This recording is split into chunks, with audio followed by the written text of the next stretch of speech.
សួស្តីថ្ងៃនេះដែរខ្ញុំចង់សូមណែនាំនៅឈុត POS សម្រាប់ជាឈុតកាត់លុយសម្រាប់បងប្អូនដែលគាត់បើកអាជីវកម្មដូចជាបើកមានជា Minimat ឬក៏ហាង2500ឬក៏គាត់បើកជាហាងលក់ទំនិញផ្សេងៗដូចជាបងប្អូនឥឡូវគាត់កំពុងតែពេញនិយមខាងបើកខាង Skin Care សម្រាប់ឈុតនេះដែរគឺមកយើងយកមកជាមួយនឹងម៉ាស៊ីន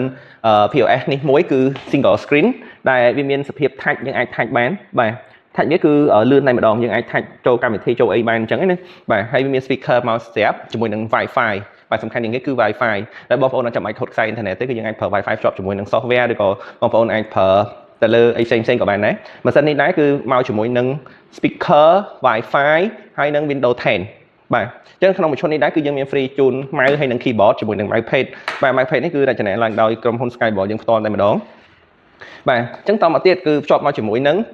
Case Driver បាទ Case Driver នេះគឺជាប្រភេទ Case Driver របស់ក្រុមហ៊ុន Skyboard ផ្ទាល់ដែរដែលវាមានរូបរាងស្អាតរលោងខ្មៅហើយសំខាន់គឺក្រាស់បាទដាច់ក្រាស់អញ្ចឹងនៅក្នុងនេះគឺយើងមានសោជូនគាត់2គ្រាប់បាទអញ្ចឹងនៅក្នុង Case Driver នេះដែរគឺយើងអាចបើកចេញមកបាទនេះគឺយើងអាចរៀលតែម្ដងគឺយើងអាចដាក់ជាមួយនឹងទឹកប្រាក់បាទกระดาษលុយខ្មែររៀលរបស់យើងបាទដោយសារតែกระดาษខ្មែររៀលបើសិនជាបងប្អូនទិញ Case Driver ហ្នឹងពីបរទេសមកជួនកាលដាក់អត់ចូលទេដាក់បានតែ$1ដោយសារតែលុយខ្មែររបស់យើងគឺវាទំហំមានខ្លះតូចខ្លះធំកន្លែងនេះគឺយើងអាចដាក់តំណែងផ្សេងៗបានដែលយើងចង់ដាក់អញ្ចឹងទៅបាទតមកទៀតនេះគឺឈុតហ្នឹងគឺមកមានមកជាមួយនឹង barcode scanner បាទអញ្ចឹងអានេះយើងអាចប្រើជាមួយនឹង wireless ក៏បានយើងអាចដោតខ្សែក៏បានហើយនេះគឺយើងអាចបាញ់ជាមួយនឹង barcode របស់យើងបាទយើងអាចបាញ់ barcode ទៅវារៀបចូលនៅក្នុងម៉ាស៊ីន all in one នេះតែម្ដងហើយឈុតនេះដែរគឺយើងមកជាមួយនឹង free ជូនជាមួយនឹងម៉ាស៊ីន print receipt ម៉ាស៊ីន print មានដល់តែ2អញ្ចឹងលក្ខណៈពិសេសរបស់វាម៉ាស៊ីន print នេះដែរគឺម៉ាស៊ីន print receipt បាទដែលបងប្អូនអាចមើលទឹកថ្នាំกระดาษដែលយើង print ចេញមកនេះគឺច្បាស់ល្អតែម្ដងបាទហើយទំហំរបស់វាគឺ80 x 80បាទមានរូបរាងស្អាតតែម្ដងបាទអញ្ចឹងកន្លែងនេះយើងអាចមានដូចដោតជាមួយនឹង case drawer ពេលដែលយើងចុច tender សម្រាប់គិតលុយមកគឺវាចេញកែមកអូតូតែម្ដងបាទហើយបន្តមកទៀតគឺយើងមាន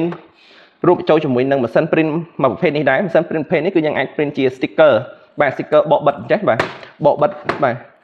បកបិទនេះគេហៅ label បាទ sticker នេះយើងអាច print មកកាត់ទូចធំតាមតំណែងរបស់បងប្អូនដែលគាត់ចង់ដាក់អញ្ចឹងណាហើយបើសិនជាគាត់ជឿនៅជាមួយនឹង software របស់យើងគឺ software របស់យើងមាន free ជូនការ design ធ្វើ barcode នេះគាត់អាចដាក់តម្លៃដាក់ភាសាខ្មែរភាសាអង់គ្លេសភាសាចិន barcode ឬក៏លេខកូដតំណែងរបស់គាត់តាមជាក់ស្ដែងតែម្ដងបាទនេះរូបរាងម៉ាស៊ីន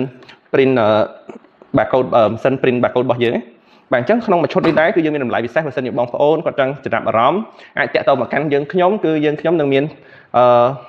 តម្លៃពិសេសជូនហើយបើសិនជាគាត់អត់មាន software សម្រាប់លក់ retail ទៅលើ POS គឺអាចតាក់ទងមកក្រុមហ៊ុនរបស់យើងដែរខាង software ខាងក្រុមហ៊ុនយើងគឺមានបទពិសោធន៍ជាង10ឆ្នាំមកហើយបាទនៅលើទីផ្សារអូខេអរគុណច្រើន